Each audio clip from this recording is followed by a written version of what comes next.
ये कहानी एक छोटे से गांव में रहने वाली एक अंधी गाय गौरी की है। गांव के लोग उसे प्यार से गौरी कहते थे। गौरी का जन्म एक साधारण परिवार में हुआ था।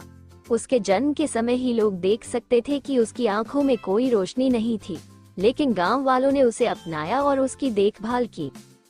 गौरी बचपन से ही अपनी माँ के साथ खेतों में जाती थी।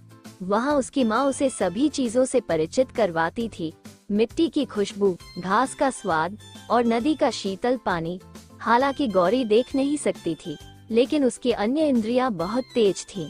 वो अपने आसपास की दुनिया को सूंघने, सुनने और महसूस करने में सक्षम थी। गौरी की माँ उसे अपने सींगों से दिशा दिखाती थी। गांव के बच्चे भी उसे प्यार करते थे और उसकी देखभाल में मदद करते थे। धीरे धीरे गौरी ने अपने वातावरण को समझना शुरू कर दिया। वह जान गई थी कि कहां पर कौन सी चीज है और किस दिशा में कौन सा रास्ता जाता है। एक दिन गांव में एक बड़ा उत्सव था। गांव के सारे लोग मंदिर में इकट्ठे हुए थे। मंदिर के पास एक बड़ा मैदान था जहां पर मेला लगा हुआ था। गौरी भी अपने परिवार के साथ मेले में गई। वहां उसे बहुत सारे नए सुगंध और आवाजें सुनाई दी, लेकिन अचानक ही भीड़ में उसका परिवार उससे बिछड़ गया। गौरी ने अपने परिवार को ढूंढने की कोशिश की, लेकिन वो भीड़ में कहीं खो गया था। गौरी डर गई थी। वो पहली बार अपने परिवार से दूर अकेली थी। उसने अपने चारों ओर महसूस किया, लेकिन कुछ भी नहीं महसूस पाई।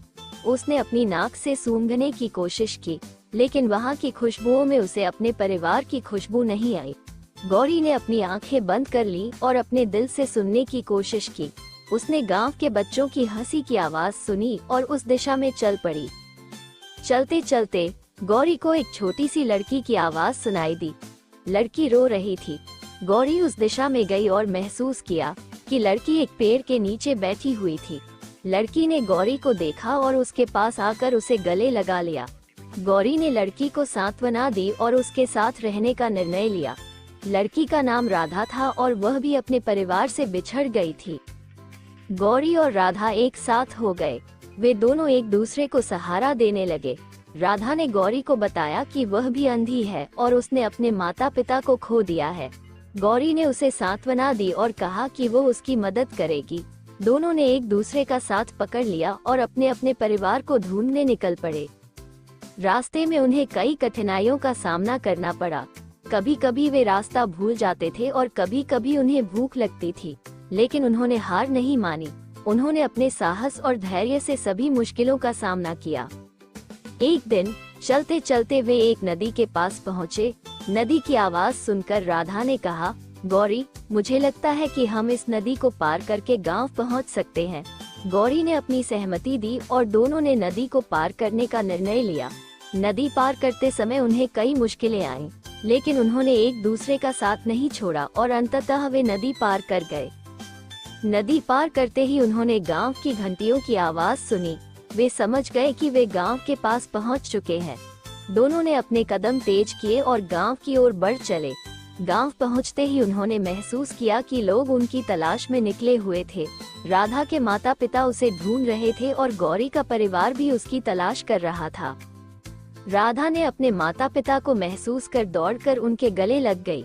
गौरी भी अपने परिवार से मिल गई। गांव के लोगों ने उनका स्वागत किया और उनके साहस और धैर्य की प्रशंसा की। गौरी और राधा की दोस्ती गांव के लोगों के लिए एक मिसाल बन गई। इस घटना के बाद गांव के लोग और भी अधिक एक दूसरे का ध्यान रखने लगे। उन्होंने महसूस किया कि सहयोग और समर्थन से ही मुश्किलों का सामना किया जा सकता है। गौरी और राधा की कहानी गांव में हमेशा के लिए अमर हो गई और लोग उन्हें याद करते हुए कहते थे, साहस और धैर्य से बड़ी मुश्किलें भी हल हो जाती हैं। इस तरह गौरी और राधा की दोस्ती ने गांव के लोगों को एकता और साहस का सबक सिखाया और उनकी कहानी सभी के दिलों में बस गई। ऐसी ही मोटिवेशनल वीडियो देखने के लिए चैनल को सब्सक्राइब करें। वीडियो को लाइक करके कमेंट में जय हनुमान जरूर लिखें। जय श्री राम।